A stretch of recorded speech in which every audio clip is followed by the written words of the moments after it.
Hi and welcome to our class on vocabulary today. We will be looking at vocabulary.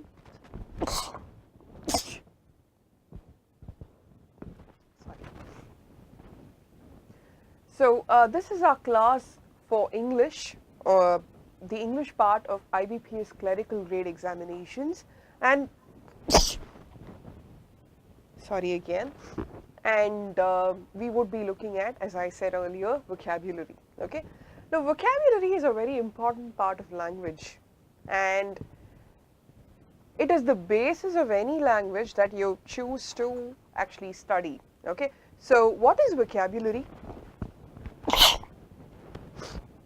I'm really sorry about this. I'm just having an allergy attack. Okay, so bear with me.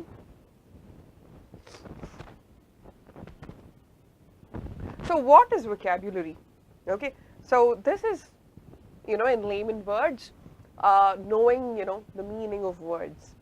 So, if I write down a sentence, okay, are you in a position to actually understand the entire import of the given sentence? That is very important, correct? If I am telling you something, you should be in a position to understand what I'm saying. And to be in that position, you need to have a good vocabulary. That being said, when you have to express your ideas, you need to know the right words to express your ideas, correct? So, vocabulary is something that is very basic. Unless you have a firm grasp of the language that you speak, you wouldn't be in a position to express what you think. And, for all that you know,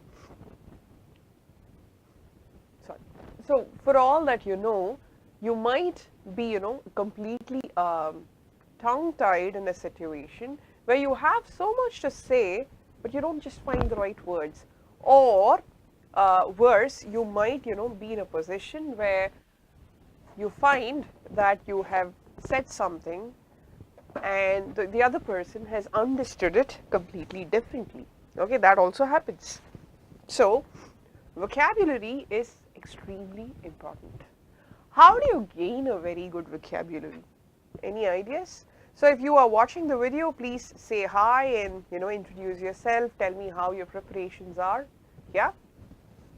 So, what is vocabulary? This is simply, just knowing words and all that. The meaning, okay? That is putting things very, very, very simply.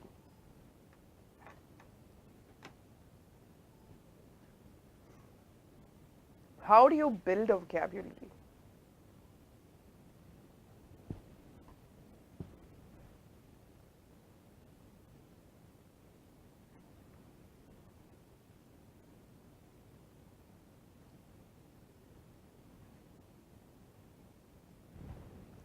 Number one, read a lot.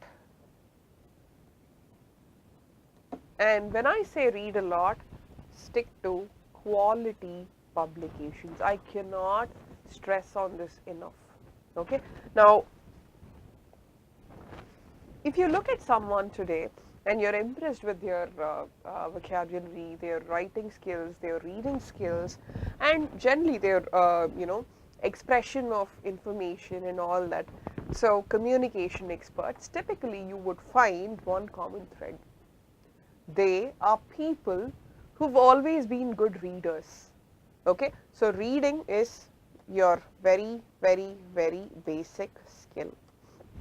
And in order to get to a very good communication expertise level, please start reading. From the exam perspective, of course, it is extremely important that you read quality publications because you would build an interest towards reading. You would be in a position to understand what is being said, and you would get familiar with a lot of topics. Get out of your comfort zone and read. So I would totally recommend that you read the Hindu. Okay. See, in our times, yes, we actually read, paper newspapers. Now you can just read articles of the Hindu. Then I would also suggest New Yorker. And then there is Guardian. There is Wire. Okay. So Okay, the New Yorker, the Guardian, the Wire, the Hindu. Okay, so please read a lot of articles from these publications. These are quality publications, and you would be exposed to English as it should be written, it should be spoken, it should be read. Yeah. Okay. So why do we need vocabulary for IBPS? You would have vocabulary questions. So number one, you would have synonym and antonym based questions. What is a synonym? Find the meaning. Okay, so if A and B are synonymous with each other, they mean the same. Antonym is the opposite. 2, you would have sentence completion kind of questions. This is nothing but your fill up the blank. Okay, so a sentence is given with a blank in between, and it is your job to find out which of these options would fit in here. So unless you know the meanings of these words and of course the contextual meaning of these words in that sentence, you wouldn't be in a position to encounter this particular kind of questions. Okay, so apart from this, see, these are straight vocabulary kind of questions, but there are also, most of your paper is going to be vocabulary based, because let's look at RC questions, for example. Unless you actually understand what is said in the passage, you don't have any input in order to answer the questions that follow the RC passage. Okay, so unless you understand what is there in the paper, you're not going to be in a position to answer the questions. So in order to get a good score in your IBPS, please remember that vocabulary is a very basic skill that you need to pick up. Okay, so look at this. Find the word that is most synonymous with the word ally. Okay, ally is a supporter. Okay, now how many of you are history buffs? I read a lot on history, and if you are looking at the world wars, this would be something that is very familiar. Okay, the allies. Okay, so you know that the world war on this side majorly were the US, UK and Russia, correct? On the other side you had Japan, Italy and of course Germany, correct? Okay, so allies versus the Entente. Okay, ally is a supporter. In other words, it's a friend. Okay, so let's also look at the other words. We do know that D is your answer here. Look at this. Foe means enemy, rival. Then commune, communion, commune, to commune, to come together and have an event, to actually call for. Okay, evade, to evade is to avoid. Evader is someone who avoids. Okay, so you would have, if you read the papers, you would know tax evasion, avoiding taxes. Okay, people who evade taxes, it's a crime, of course. Okay, then so the answer here is D. So you get that this is one kind of question. Okay, you would have a lot of clear vocabulary questions. So look at word lists. Okay, so if you look at CAT prep, GRE prep, there is a definite word list. Okay, GRE especially, that people generally memorize, try to understand with context. Okay, so whenever you come across something that you don't understand, look at the words that you're completely unaware of. Okay, for example, look at this. I might have to reconsider my vacation in Paris as there is political chaos there currently. Okay. Now look at this. What's the basic context of this? I might have to reconsider. Reconsider, rethink. Okay. My vacation is in Paris. That's very straightforward. Then there is political dash. Let's come back to this word later. There currently. What would a layman not understand here? Chaos. Okay. Now look at this. What is the context? He might not be able to make the trip to Paris because there is some political dash there. So I get the idea that it is a negative word here because it means that he has to cancel his vacation plan. Correct? Now you understand that even though you don't know the meaning of the word, this is something that is not very positive. Okay? Chaos means unrest in this particular context. Make sense? Correct? So try to understand from your given context. It is okay. See, when I read something, I might not be, very familiar with each and every word that is being used. But I try to figure out the meaning and I tell myself, okay, this has to be the word. Now, make a list of words that you do not recognize, okay, and see, once upon a time, I'm talking about the time when I picked up my vocabulary, we actually had to sit and, have a dictionary figure, a physical dictionary, by the way, the ones that were this thick. So we had to, go, okay, for example, chaos, C, okay, I'll go to C, then CH, so on and so forth. So to, go to that particular word and figure out the meaning, and it would take probably 2.5 minutes. Today, you just pick your phone and say, hi Siri, give me the meaning of the word chaos. Done. Or you just say Google chaos, and that's the first hit in your Google search, correct? So make use of all that technology, right? So chaos is unrest. Find the word that is most antonymous. Synonym means meaning, antonym is opposite. So we are looking for a word that is the complete opposite of the word central. Okay? Central, as you know, this is center, comes from center. You all know what center is. Okay? So I'm looking for something that is not center. What is the opposite of center? Okay, to do with the non-center, correct? Then there is avid. Avid means intense. He's an avid reader. Then there is peripheral. Peripheral means boundary. Have you heard of government peripheral hospitals?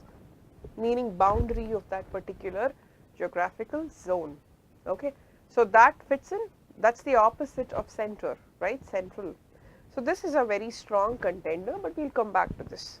Allied, we just saw ally, okay? Allied here is related. Supporter, friend, related. Gleeful is happy. Okay? So we know for a fact that B is the answer.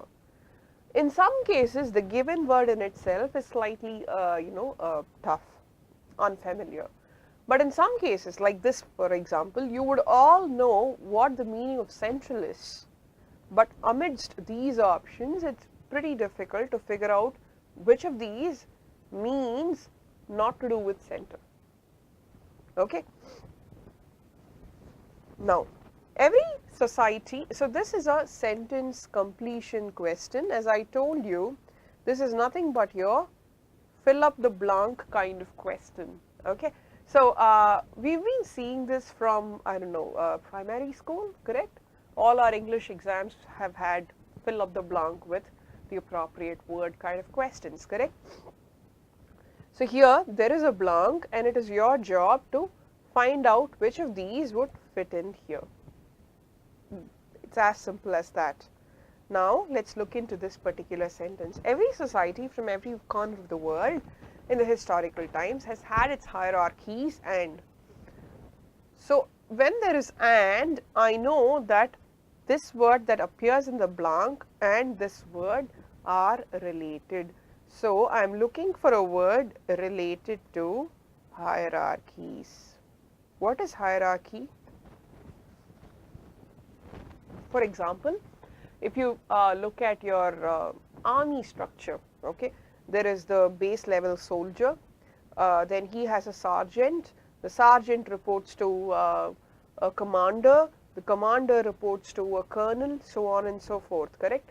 So, rigid structures are prevalent in the army, for example, okay.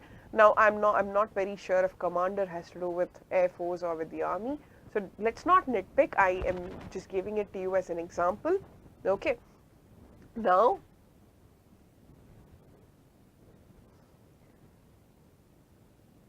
so this is your hierarchy, something that has layers, right? Now look at this, every society from every corner of the world in the historical times has had its hierarchies and XYZ structures. So this is a noun. So I'm looking at an adjective to fill up this place among its member populations, okay.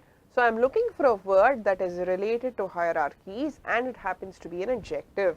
There is federal structure, okay, meaning there is a center and okay, is India a federal country? The US is a federal country, correct? So, what's the basic difference between India and US when it comes to, you know, how it is actually, how it became a country? Now, the states of the USA, the 50 states of the USA, they joined in their own accord and became one country. That is why it has a federal structure. The state, okay, the state actually, you know, wanted to be part of this federal structure. They united to form the United States of America, okay. But in India, India is one whole unit that then was broken into these member states. So, the USA has a federal structure while India has a centralized structure, okay. So, this is bottom up structure and this is top down. Bilateral and lateral. Lateral, how many of you have studied biology here? What's a lateral cut? A lateral cut is something, okay, lateral means to do with sides, sideways. Bilateral means two sides. Bilateral relationship between India and Japan, okay, the relationship from two sides. Then there is feudal. Feudal means to do with the English hierarchies of the past. So that is your answer. What is the feudal structure? How many of you are aware of fief, villain, and then there was earl, baron, knight, and duke.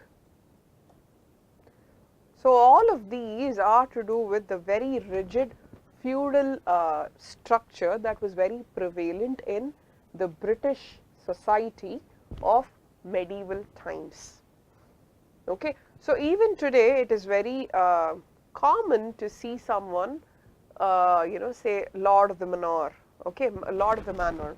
Lord was a title that was given to them by the aristocracy. Okay, so feudal structure back today, of course, the Lord is just, it's nothing. It really is nothing. It doesn't mean much. So, what is to be noticed here is the son of an earl automatically became an earl. The son of a duke automatically became a duke. And some of these were army titles, which probably makes no sense, correct? So if the father was a stud with the army and he was given a title, he of course deserved it. I have no clue as to why the son could call himself the Duke of, I don't know, Edinburgh perhaps, whatever.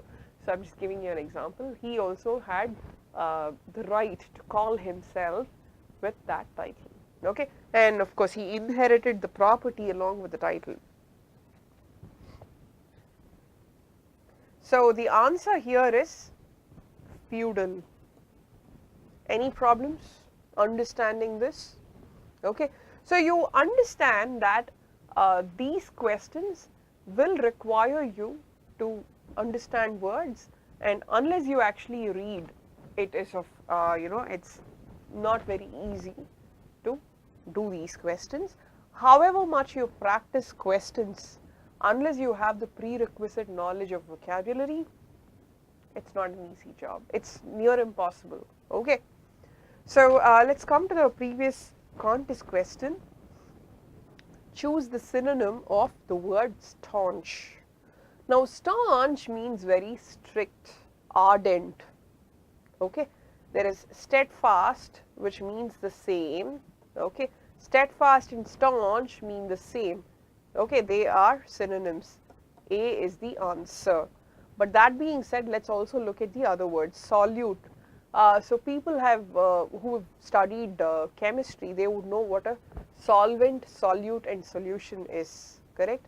So I have water here, okay, and then I have salt here, okay. So if I put the salt in water, it becomes salt water, okay. In this, salt is solute, water is the solvent, salt water is the solution, correct? That's the chemistry part of it. Now, what is solute in English? There is resolute, okay. Resolution means, what does it mean? I have taken a resolution that I will never eat sugar throughout this year. That's a resolution. If I stay very strict with that particular resolution, I am resolute, solute, insolvent then, because we have started with that particular, series of words.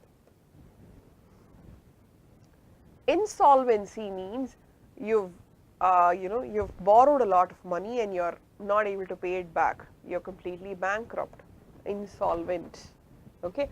Then there is inconsistent. Consistent means, okay, this is someone who does consistently well, meaning every single test he passes with a good score. That's a consistent student. Inconsistent, this year he tops his class, next year he flunks, okay. So that is inconsistent performance. Typically when you read the sports column, okay, you tend to come across words like consistent and inconsistent. The man is just not in consistent form, okay. Or Rahul Dravid has always throughout his career been very consistent with his style and whatever. Illiterate, pretty easy, someone who is not literate, someone who has not had education, okay. So the answer here is A, that is steadfast. Now for today's contest, all the best, enjoy Mari.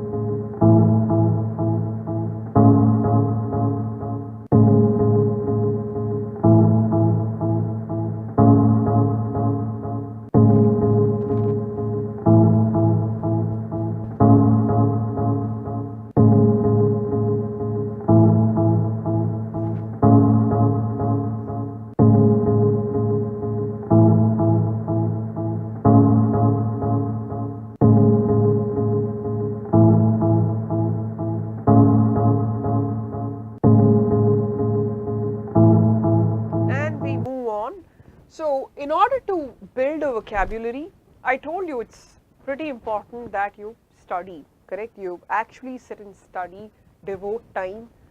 You know, reading is one part of it, but how do you study and learn vocabulary?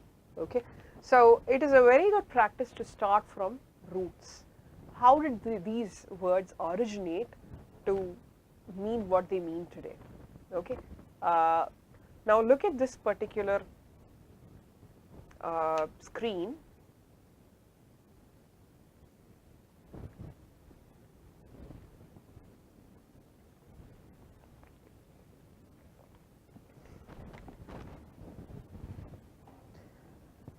Now all of these are root words. The roots have their own distinct meanings, and using these root words we come up with a branch of words that are very related because they share the same root. Okay. Now English is a derivative language. It's evolved from its root languages, which are Greek, Latin. Okay. So these are the basic languages that formed the basis of English.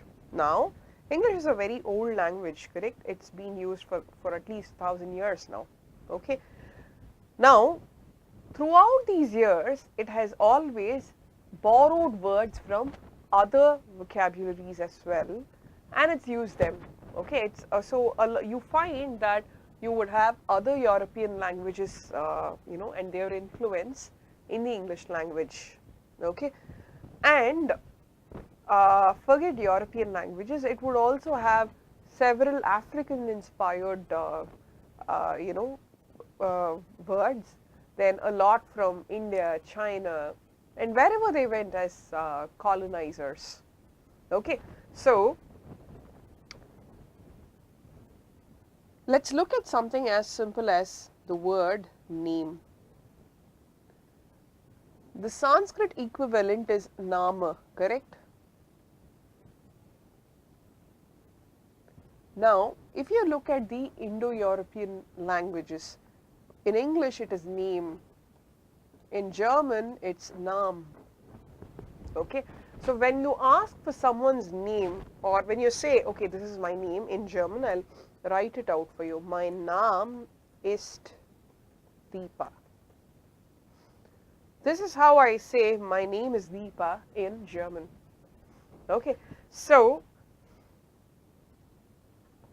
languages are you know, the products of linguistic travel across the globe. Okay. So let's look at Latin roots, Greek roots, and figure out branches of words. Okay. So from name you would have a lot of other words cropping up because, you know, they share a root, correct? Look at this, act is a root. Act is to do, and from that you have transact. What is trans? It is across. What's a transversal? There are two parallel lines, and if I draw one straight line cutting both of these, this is a transversal. Across two lines I have one line, that's transversal. Similarly, transact is across and do. So a money transaction is something that involves money coming from one account going into another account. Then there is activate, meaning okay, there is this switch, there is this fan, or there is a bridge, circuit bridge that I activate by putting the switch together. Okay. Then there is aero. Aero means air. From that you get aerobics. You know what aerobics is, dancing around in the exercise form and all that. Then there is aerospace. He is an aerospace engineer. Ambulance. Sorry, ambu means walk. Ambulate, perambulate. Ambulatory, to do with walk. Anthrope. Now this is a very interesting word. Anthrope means to do with human. Okay. And from that you get anthropology, which is study of mankind. Then there is philanthropy. Okay. Phil is the root word for love. Philanthropy, love for mankind. Someone who loves to serve mankind is a philanthropist. Another word that is associated with anthrope, misanthrope.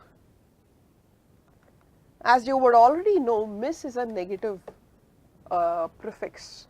A misanthrope is someone who hates mankind, someone who does not like fellow men. Okay, that's misanthrope. Anything else? Anthropology, philanthropy, misanthrope, anthropomorphism.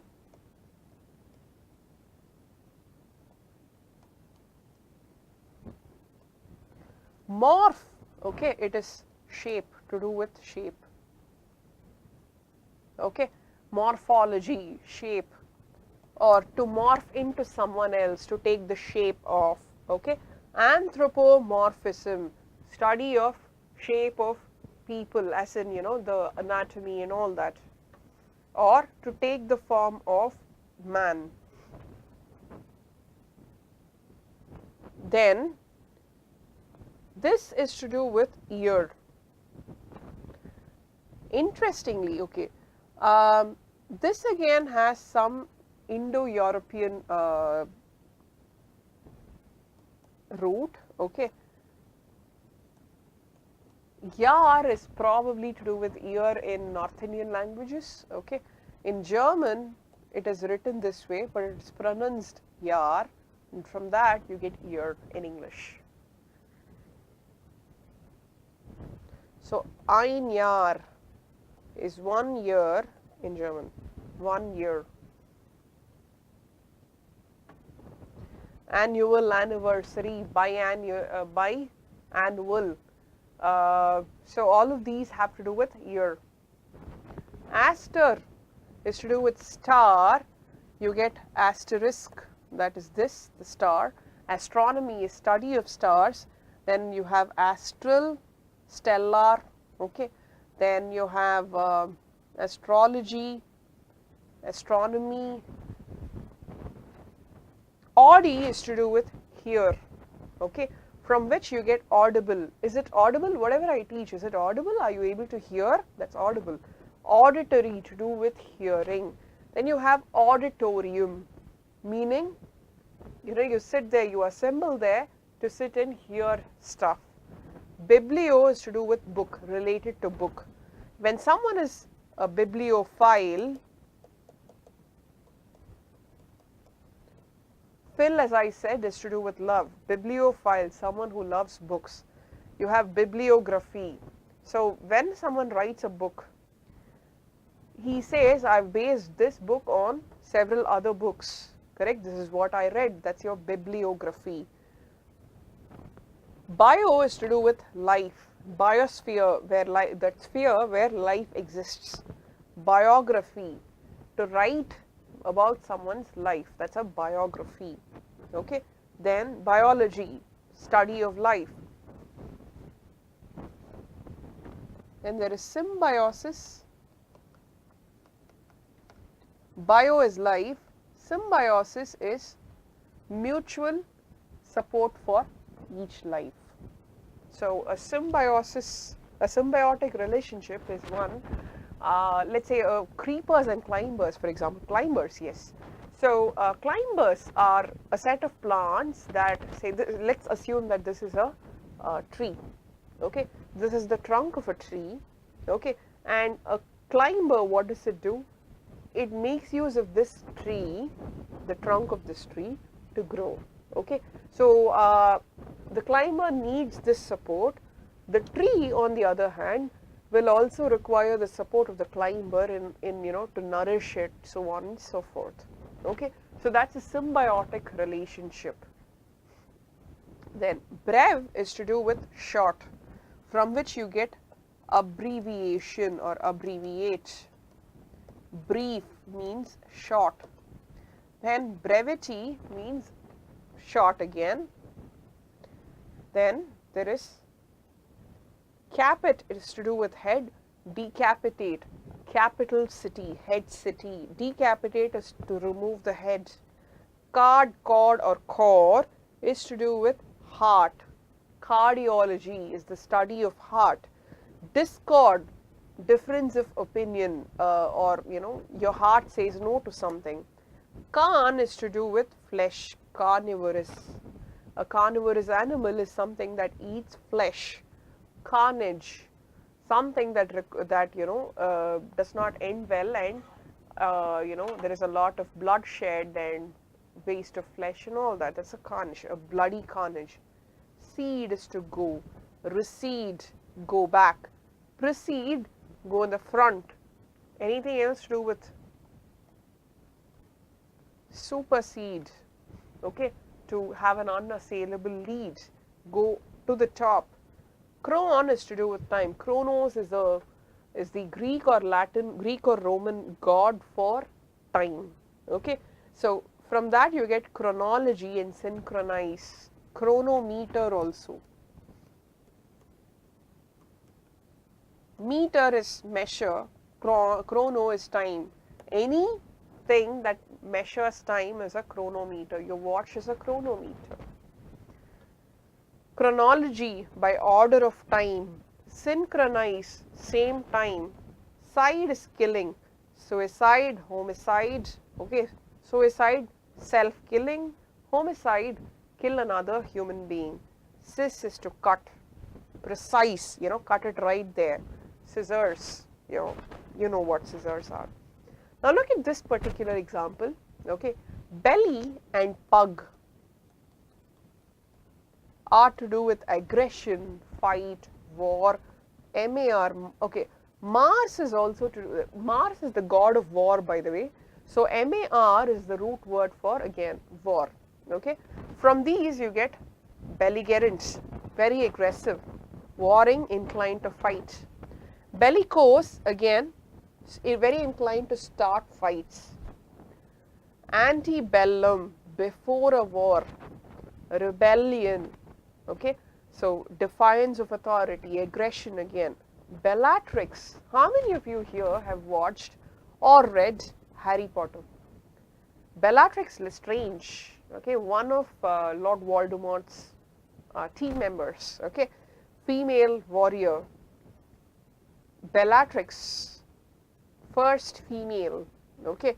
So yeah, this is to do with belly and bell. Bella is female, or belle in French is woman, girl, okay. Then there is pug, right? Pugnacious, repugnant, all of these have to do with that. And martial arts.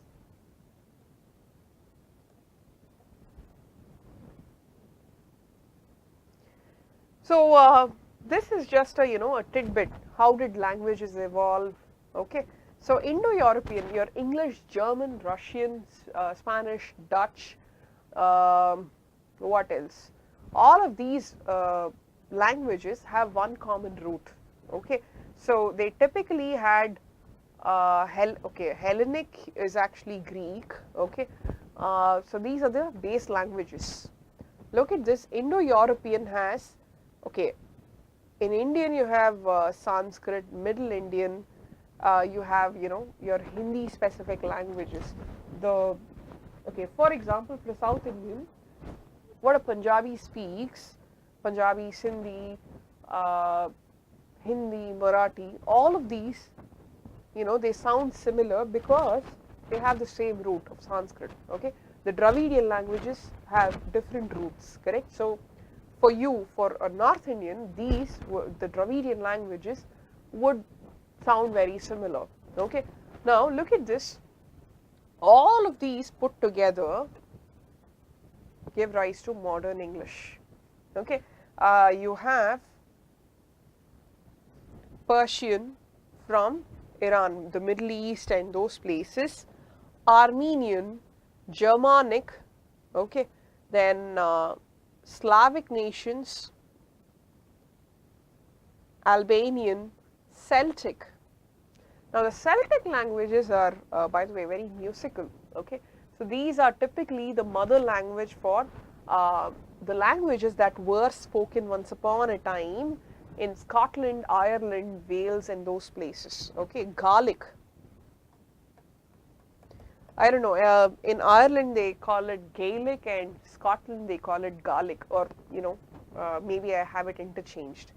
Then Hellenic, Greek, Italian, Latin. Okay, Italic and then Latin. Modern day Italian is very close to Latin, of course. Then Swedish, Danish, all of these, look at this, French, Italian, Spanish, Portuguese, Catalan, Romanian, German, Yiddish. Yiddish is what Jewish people, their mother tongue is Yiddish. Then Gothic, all of these form, put together, they contribute to modern English. So you would have, borrowed words from all of these places. So summarization, we have looked at vocabulary, we've looked at questions in vocabulary, we've also learnt a few words. So how are you learning vocabulary? Please learn from the roots, okay? And read a lot.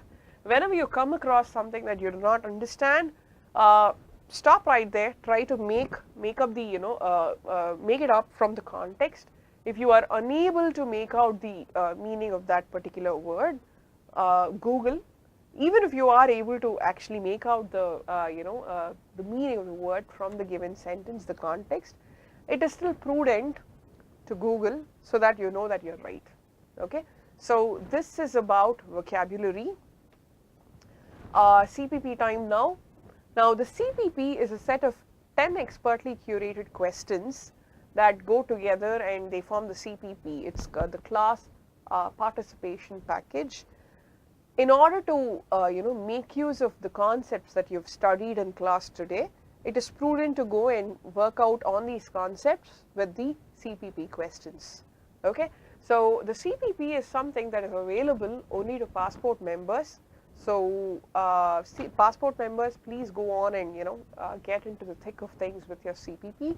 You can share it with others, pass on the word. Thank you very much. Have a brilliant Saturday. Have a great weekend. Bye. See you on Wednesday.